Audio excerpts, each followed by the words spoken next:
All right, good morning. We are at December the 17th, 2023. And having a look at the deer. They're looking good this morning, happily living out their lives here. And getting a little corn. Beautiful day. And by the way, every day is a beautiful day if you're able to look at it that way. Now, I'd like to start the lesson with the saying of the day. Okay, the saying, and I don't know who said this first, but it's probably been said by many sages in many different time periods, in many different languages and cultures, because it is a universally correct saying. And it is this: the more you learn, the less you fear. The more you learn, the less you fear. Now, we all are subject to fear from time to time, possibly on a daily basis. And we would like not to fear, because fear is something that makes us uncomfortable. But we know from other spiritual lessons that being uncomfortable often is a good thing. There's a saying going around now, and that is getting out of your comfort zone. So if you start, for instance, going on a diet, cutting certain foods out from your diet because it's going to make you healthier and feel better, you're going to have to get out of your comfort zone. And as far as diets is concerned, that means quit eating those comfort foods, they call it, as much, or cutting them out altogether, and eating less, because it causes you to lose weight and get into better shape.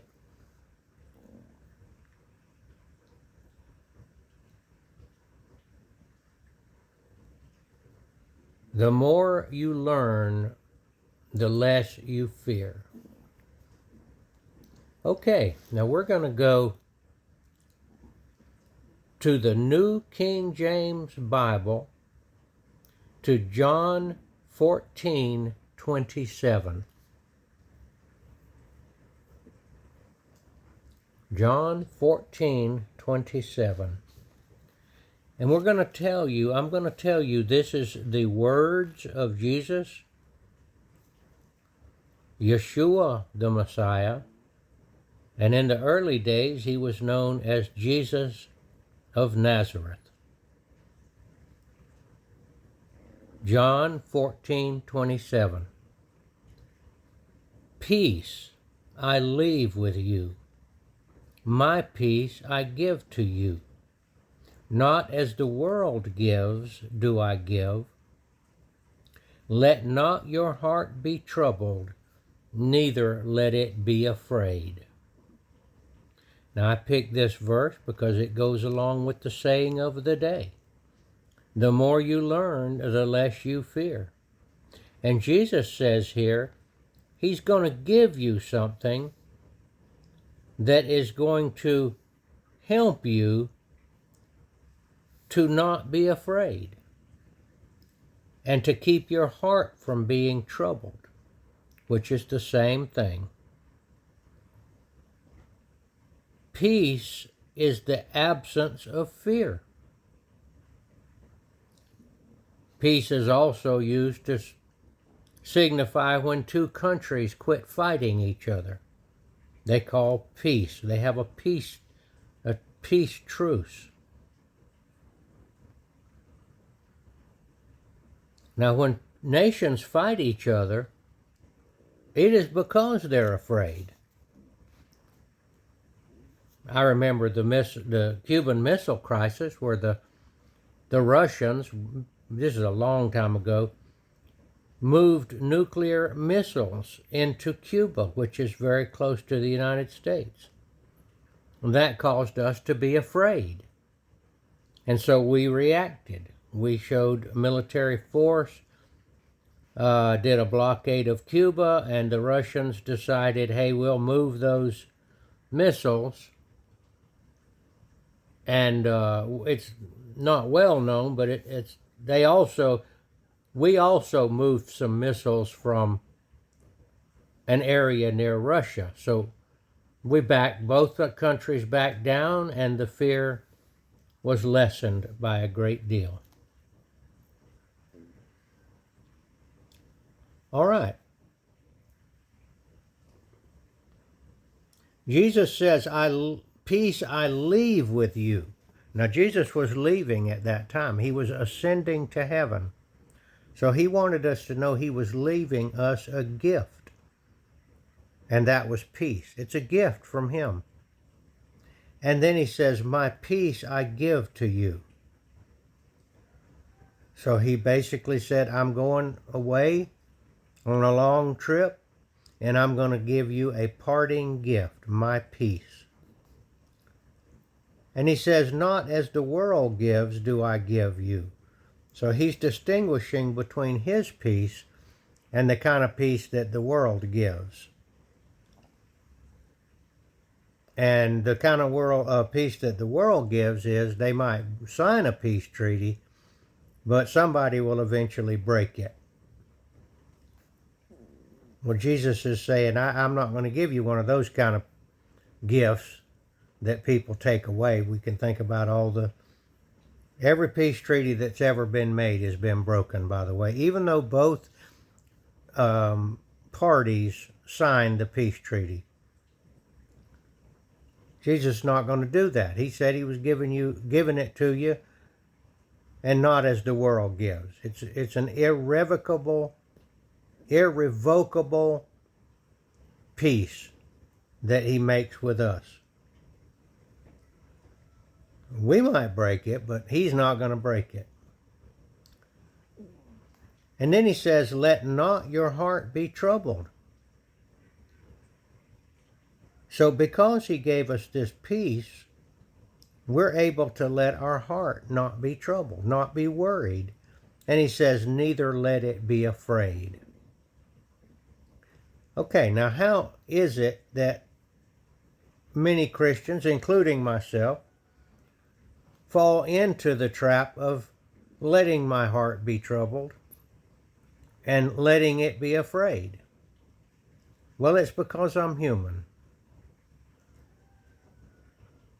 But I'm going to say this too. Fear sometimes can be your friend, because fear tells you when you're not at peace. It is a warning to you that you're not thinking about things correctly. Because if we think correctly, fear will go away. And as my saying, the more you learn, the less you fear. So learning what? Well, in this case, you're learning that Jesus left you with his peace, and that it's a permanent gift. And I'm going to make one little story. One time I gave a young man, probably 4 years old, as a birthday gift, a silver dollar. I guess it was about a $20 gift. That's what silver. That was back when silver was. And I watched him unwrap his presents, and he got a truck here and whatever kids 4 years old want. And he would play with them a little bit and then jump into his next gift. Well, The little present that I gave him was a silver dollar he unwrapped last. He unwrapped it very excitedly and then pulled it out, opened up the little box, and looked at the silver dollar and closed the box and threw it on the floor. Why? Because he didn't know what it was. It meant nothing to him. Kids at his age get excited about toy trucks and such as that. But when he grows up and learns what that silver dollar is, he will appreciate it. God knows how much it'll be worth by the time he grows up. So I say that's what we mostly do with the peace that Jesus left us and the peace that he gave us. I say by and large, we just threw it on the ground, threw it on the floor, because we didn't understand what it was. Now I'm going to tell you what it is and how to use that peace. Now there's another saying in the Bible that will help you understand this, I hope. All things work together for good for those that love the Lord and are called according to his purposes. So that's the way to unlock that idea of peace. No matter what is happening to you, whether it is uncomfortable or comfortable. Well, mostly you're not going to worry about comfortable because it's comfortable. But when a thing happens to you that is uncomfortable, then you can remember that we were promised that all things work together for good, for those that love God and are called according to his purposes. And that's why I say fear or uncomfortableness is your friend, because you have no idea what good may come from that. So I say, embrace your fear, embrace your uncomfortableness. Now, that obviously would be an uncomfortableness that you can't really do anything about. But you can embrace it, and you can look at it another way. You can change the way you think about it. God is giving me a lesson, and I'm going to learn from this lesson. I'll read it to you one more time. Peace I leave with you. My peace I give to you. Not as the world gives do I give you. Let not your heart be troubled, neither let it be afraid. Now, I have a little trick that I do when I'm worrying. It's something that I thought of quite a few years ago. I carry a pocket knife daily, and I had the idea, or the Lord gave me the idea, to think of that pocket knife as the peace that Jesus gave me. And when I get uncomfortable or something causes me to fear, it is very easy for me to reach down and touch my pocket and feel that pocket knife in there. If it's really bad, I'll reach inside my pocket, and that pocket knife reminds me of the peace that Jesus gave me, and it helps me to keep my heart from being troubled and being afraid.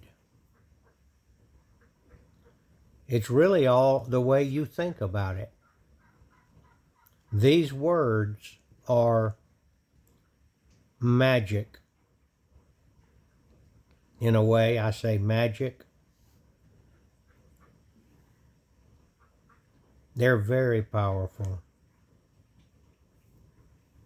And as we learn The more you learn, the less you fear. And as we learn, we should get more and more control over this thing called fear. All right, I thank you for watching. I would appreciate your comments. And I don't mind if you subscribe to the channel. And the reason for that is that the more subscribers, the more people that YouTube will put this video in front of as a suggested video. And that helps me to spread the word. And that is to do my job, which is to declare the name of Yeshua Jesus before men. All right, this is Gardner Israel signing off.